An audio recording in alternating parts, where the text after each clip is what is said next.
2 برسوں میں جنوبی ایشیا کے 3 ملکوں میں سیاسی ہلچل سے پورا خطہ دھانگ رہ گیا۔ یہ 3 ملک ہیں سری لنکا، بنگلہ دیش اور نیپال۔ ہر کہانی الگ، ہر منظر جدا، مگر ایک بات مشترک: عوام کی فتح۔ آئیے اس دلچسپ سفر کا آغاز کرتے ہیں۔ سب سے پہلے بات کرتے ہیں سری لنکا کی۔ سری لنکا کی زمین پر جہاں سمندر کی لہریں خاموش تھیں، مگر عوام کا غصہ طوفان بن گیا۔ ملک ایک بھیانک مالی بحران کی لپیٹ میں تھا۔ ایندھن ختم، بجلی غائب اور عوام کی چیخیں آسمان کو چھو رہی۔ سڑکوں پر ہجوم، دل میں غم و غصہ اور ہاتھوں میں تبدیلی کا علم۔ ہزاروں لوگ صدارتی محل کے دروازوں تک جا پہنچے اور صدر گوتابایا راجاپاکسا کو راتوں رات ملک چھوڑ کر بھاگنا پڑا۔ 2 سال تک عبوری حکومت نے حالات کو سنبھالا، مہنگائی پر قابو پایا گیا، معیشت نے سانس لینا شروع کیا اور پھر ایک تاریخی لمحہ آیا۔ الیکشن میں عوام نے پہلی بار کسی بڑے خاندان نہیں بلکہ ایک عوامی لیڈر کو چنا: انور کمارا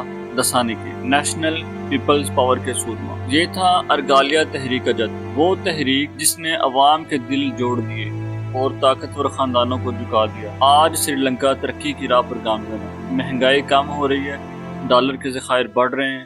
یہ سبق ہے کہ جب عوام اٹھ کھڑے ہوں تو بڑے سے بڑا تختہ بھی الٹ جاتا ہے۔ اب چلتے ہیں مشرق کی طرف، بنگلہ دیش کی سرزمین پر، جہاں ایک طوفانی انقلاب نے تاریخ رقم کی۔ اسے کہتے ہیں مونسون ریولوشن۔ سب کچھ شروع ہوا طلباء کے جوش سے۔ وہ سرکاری نوکریوں میں کوٹا سسٹم کے خلاف اٹھ کھڑے ہوئے۔ ان کا احتجاج ایک چنگاری تھا جو جنگل کی آگ بن گیا۔ لاکھوں نوجوان سڑکوں پر نکل آئے۔ ہدف تھا شیخ حسینہ کی 15 سالہ حکمرانی۔ الزامات تھے دھاندلی، اپوزیشن پر ظلم اور میڈیا پر شکنجا۔ جب پولیس نے طاقت سے دبانے کی کوشش کی تو یہ تحریک اور بھڑک اٹھی۔ ہر گلی انصاف دو، آزادی دو۔ آخر کار شیخ حسینہ کو ملک چھوڑ کر بھاگنا پڑا۔ پھر ایک نئی صبح طلوع ہوئی۔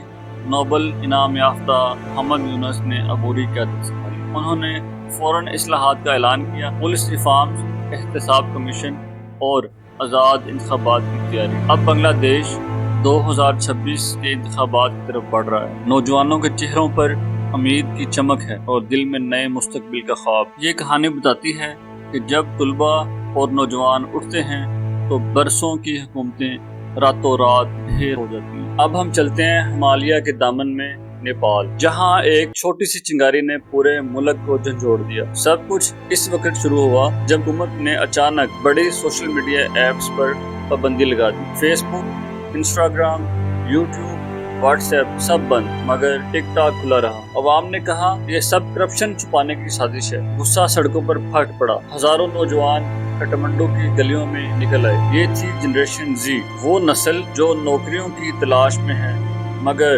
جس کی آواز ہمیشہ دبا لی گئی۔ نعرے گونجے: کرپشن ختم کرو، نوکریاں دو، نیپو کڈز کی عیاشیاں بند۔ احتجاج جنگل کی آگ کی طرح پھیل گیا۔ پولیس نے آنسو گیس چھوڑی، واٹر کینن چلائے، حتیٰ کہ گولیاں بھی چلی۔ کئی جانیں ضائع ہوئیں، سینکڑوں لوگ زخمی ہوئے۔ پھر عوام کا سمندر پارلیمنٹ، سپریم کورٹ اور وزیر اعظم ہاؤس تک جا پہنچا۔ وزیروں کو فوج نے ہیلی کاپٹروں کے ذریعے نکالا اور وزیر اعظم کو استعفیٰ دینا پڑا۔ اور پھر ایک نیا باب کھلا، ایک نئے دور کا آغاز ہوا۔ سابق چیف جسٹس سشیلا کرگی نیپال کی پہلی خاتون عبوری وزیر اعظم بنی۔ یہ ایک تاریخی لمحہ تھا، لیکن کہانی یہاں ختم نہیں ہوئی۔ چھوٹے پیمانے پر احتجاج اب بھی جاری ہیں۔ کچھ بادشاہت کی بحالی مانگتے ہیں، کچھ نظامی اصلاحات۔ عبوری حکومت نے کرپشن اور پولیس کے تشدد کی تحقیقات شروع کی ہیں۔ آج حالات کچھ سنبھلے ہیں، مگر عوام اب بھی انصاف، روزگار اور کرپشن کے خاتمے کے لیے لڑ رہے ہیں۔ نیپال نے ثابت کر دیا